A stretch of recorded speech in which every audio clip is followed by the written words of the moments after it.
नमस्कार सगळ्यांना. आता पण आम्ही एक्झिबिशनला चाललेलो आहे आणि तुम्ही आमच्यासोबत चला प्रदर्शन बघायला. प्रदर्शन बघायला चाललेलं आहे. तर आता लगेच कल्याण स्टेशन वेगवेगळ्या ठिकाणी जातो म्हणून वेगवेगळ्या ठिकाणी यावं लागतं. नंतर परत आमच्याकडून जावं लागतं. इथे कडक पडायला होतं. रोहिणी मॅडम पण येणार होत्या ना, मग त्यांच्या तिकडंच त्यांच्या घराजवळच होतं. त्यामुळे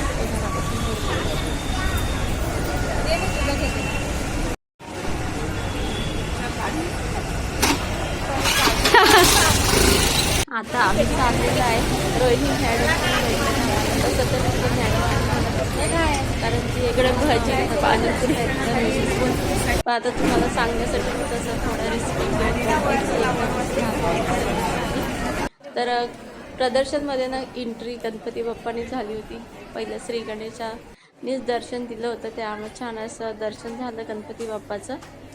आणि इथे इतकी गर्दी होती ना, बापरे काय विचारून सोय नाही. गर्दी होती आणि बरेच काही काय होतं जे आपल्या लग्नामध्ये घेऊन बायकांना आणि कॉटनची साड्या खूप छान होत्या आणि स्वस्त पण होत्या. तर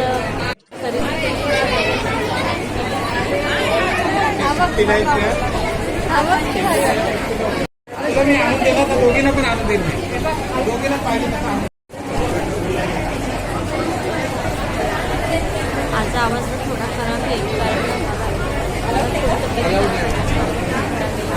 तर रोहिणी तिला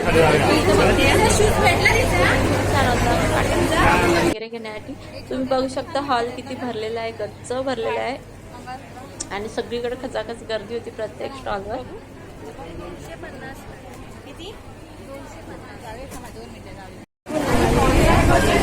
साडीचा कपडा आहे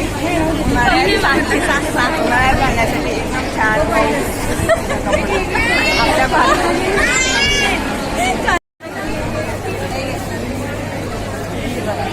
माझ्या मुलाची आवडली त्याला खूप आवडेल आणि मला पण आवडली, खरंच आवडली मला.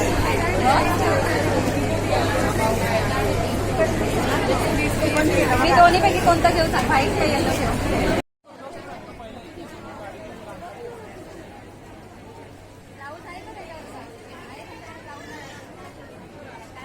दोघींनी 2 कॉटनच्या साड्या घेतल्या आणि खरंच खूप छान होत्या. एक रेनबोची होती तर तिच्या रोहिणीच्या मुलांना आवडतं त्यामुळे तिने तशीच साडी घेतली आणि पहिली मला येल्लो कलरची घेतली. सॉफ्ट साड्या होत्या आणि मेन म्हणजे तर कोण असं कमी दरात करून देतच नाही साड्या. पण ह्यानी ना आम्ही 3 साड्या घेणार ना म्हणून आम्हाला कमी करून दिलं होतं. तर तसं तर मी साडी नाही घेतली. या दोघींनी हाय तर करा, हाय बी काय करत पण नाही. मला व्हिडिओमध्ये दिसेलच. तर खूप सॉफ्ट होत्या साड्या येल्लो कलरच्या आणि तिने सांगितलं ना आता तुम्हाला 2 साड्या घेतल्या. आणि नंतर मग काय खूप गरम होत होतं. मग काय पेंटिंग तर पाहिजे पण तर खाण्याच्या पण बऱ्याच गोष्टी होत्या. उकडीचे मोदक वगैरे आणि ह्या दोघींना मोदक खाण्यासाठी थांबल्या होत्या. म्हणजे त्यांना खायचा होता पण म्हटलं चला आम्ही ज्यूस आलो. बऱ्याच दिवसांनी ह्या दोघी एकत्र आल्यात. आता मी तर इकडे असते आता शाळेत टीचर म्हणून आहे शाळेवर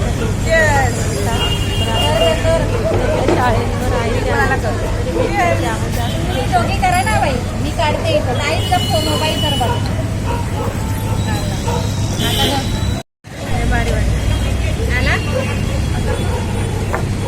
मी तुझा घेते मी तर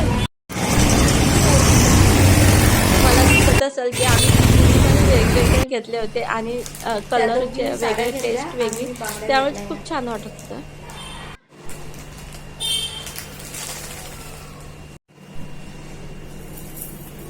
ह्या किती छान दिसतात हे बघा. हिरव्या बांगड्यांमध्ये जास्त छान दिसतात.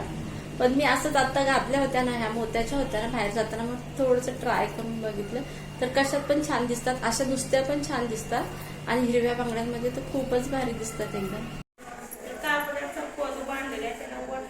तुम्हाला इथे आता दिसत असेल की माझी आई आहे ती तिच्या माहेरी गेलेली आहे. तर आईच्या माहेरजवळच आमची पण देवी आहे, म्हणजे माझ्या माहेरची आहे. तर ही पिंगळजाई देवी आहे. तुम्हाला गोंदावलेकर महाराज माहितीच असतील. अगदी गोंदावल्यापासून 4 किलोमीटर अंतरावरच आहे पिंगळजाई देवी म्हणून.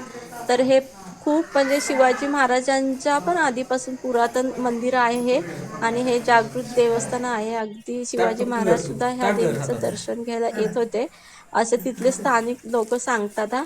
आणि हे बघा किती छान दिसतंय ना. आता ह्या माझ्या मामी आहेत आणि हा माझा मामाचा मुलगा आहे, म्हणजेच माझा मामे भाऊ आहे.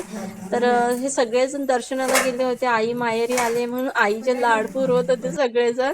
त्यामुळे आईनं खुश असते. आईनं साधा फोन केला तरी सुद्धा बोलत नाही आमच्या तिकडं माहेरात गेल्यावर. तर खूप मजा करते आई तिकडे गेल्यावर. आणि 3 मामी आहेत, त्या तिघी पण एकदम आईचे लाड करतात. तसं तर सगळ्यांचेच त्या लाड करतात भाच्यांचे. आणि त्यांचं एक महत्त्वाचं म्हणजे जास्त सांगायचं विशेष म्हणजे त्या माझ्या तिन्ही माम्या नंदेच्या मुलांना रिस्पेक्ट देऊन बोलवतात, म्हणजे असं आवजाव करून बोलवतात. असं ये तू ये जा, अरे तू रे नाही बोलत, त्या रिस्पेक्ट देऊन बोलतात, जसं की आपण मोठ्या माणसांना बोलतो ना तसं. त्या मला खूपच भारी वाटतं त्यांचं. आणि तिथेच एक दुसरं मंदिर आहे, नाथ महाराजांचं मंदिर आहे. पिंगळजाई गावापासून जवळच आहे. तुम्हाला दहिवडी वगैरे माहिती असेल, गोंदावल्याजवळच दहिवडी गाव आहे आणि तिथेच हे मंदिर आहे नाथ महाराजांचं. तर ते पण म्हणजे माझ्या माहेरचंच देव आहे. त्यामुळे आई आणि वडील दर्शनाला गेले होते आणि तिथंच माझ्या आईचं माहेर पण आहे. त्यामुळे माहेरची पण मंडळी होती दर्शनासाठी आईसोबत. तर खूप छान वाटत होतं त्यांना. सगळे जास्त माणसांसोबत बाहेर गेलं की जास्त मजा वाटते. तर आजचा व्हिडिओ कसा वाटला नक्की सांगा. चला तर टाटा बाय बाय करून आम्ही तिघीजणी तर आपापल्या घरी गेलो, आणि आई पण माहेरी टाटा बाय बाय करून परत तिच्या घरी येऊन बसलेली आहे. आणि सगळेजण परत आपापल्या कामाला लागलेले आहेत. आई माझी वर्षातनंच एकदा